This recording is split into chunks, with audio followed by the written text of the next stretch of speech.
Petite recette de jollof rice. Salut, j'espère que vous allez super bien. Je suis rentrée du boulot fatiguée. J'ai regardé dans les placards. J'avais du riz, j'avais de la tomate. J'ai dit, faisons du jollof rice avec les moyens de bord. Ça t'intéresse, reste connecté.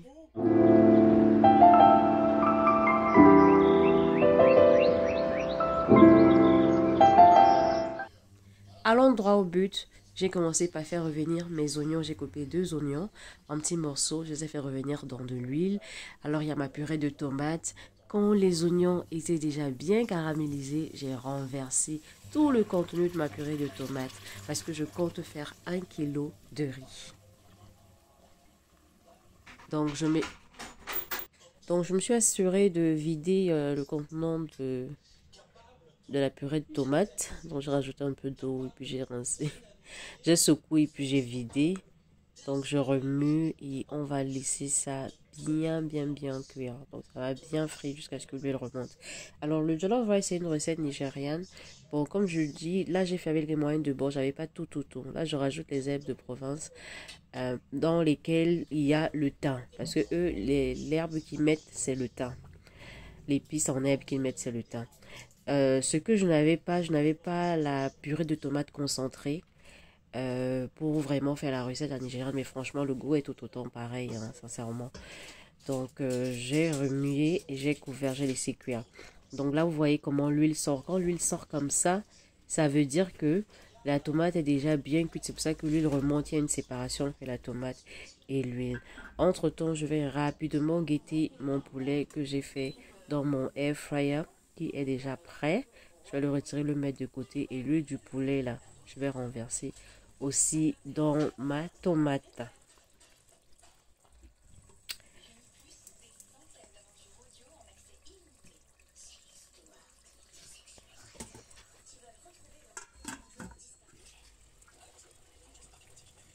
Alors là, la tomate est déjà bien cuite. Ça n'a plus le goût acide. Vous savez, quand c'est les tomates en purée, là, elles ont le goût acide quand c'est pas encore cuit. Donc là, c'était déjà bien cuit. Tous les assaisonnements étaient bien rentrés. Je veux dire, le sel, le cube était bien rentré. J'avais aussi là, je suis en train de mettre le riz, mais quand je faisais le poulet, je l'avais fait bouillir un tout petit peu avec les assaisonnements comme le curry, le persil en feuilles, des petites feuilles secs, persil sec, de l'ail, du basilic.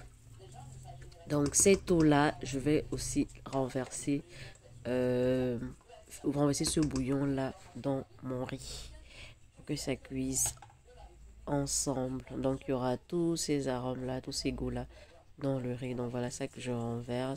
Je vais rajouter aussi un peu d'eau.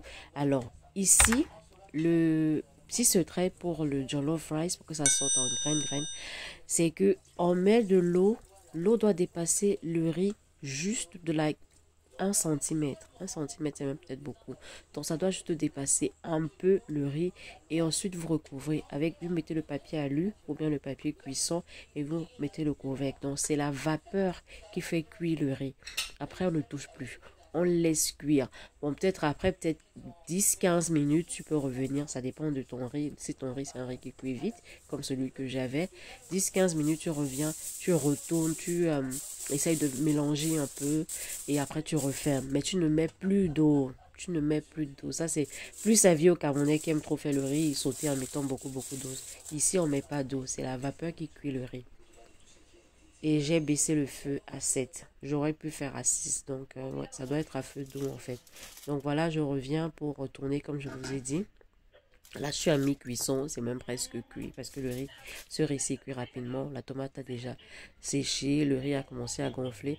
Donc là, je retourne juste pour bien mélanger et après, je referme et je laisse peut-être 10 minutes et normalement, mon riz doit être prêt. Donc voilà comment je retourne, je vous montre. Je n'ai plus rajouté d'eau, donc je vais recouvrir et ça va cuire tout doucement à la vapeur. Et normalement, le jollof rice, même des fêtes, de party jollof rice, on laisse ça bien brûler en bas pour qu'il y ait ce côté smoky quand tu manges le riz. C'est trop bon, franchement. C'est trop bon. Si vous aimez aussi le piment, vous aurez pu mettre du piment. Je n'en avais pas, hein. Je mange du piment, mais je n'en avais pas, c'est pour ça que j'ai pas mis. Donc voilà, mon riz est parfait, il est cuit de tous côtés. Il s'est imprégné de tous les assaisonnements que j'ai mis, le bouillon de poulet, le cube, les oignons, tout ça. C'est super. Et c'est prêt à la consommation. Maintenant, il faut juste se servir et manger. Alors, ça peut s'accompagner de la viande ou du poulet. Enfin, de la viande du poulet, de la viande du poisson, je voulais dire viande, poulet ou poisson. Et aussi, eux, ils ont l'habitude de mettre des petites frites de bananes plantains à côté et avec un peu de salade. De préférence le coleslaw. C'est comme ça qu'ils consomment. Après, vous faites à votre sauce, hein. Vous faites comme vous voulez. Moi, j'avais que du poulet, donc j'ai mangé qu'avec du poulet. Donc, je dresse mon assiette. Et voilà. Donc, c'était juste une petite recette rapide pour vous montrer comment faire le jollof rice. N'hésitez pas de vous abonner et on va se retrouver dans une autre vidéo. Bye!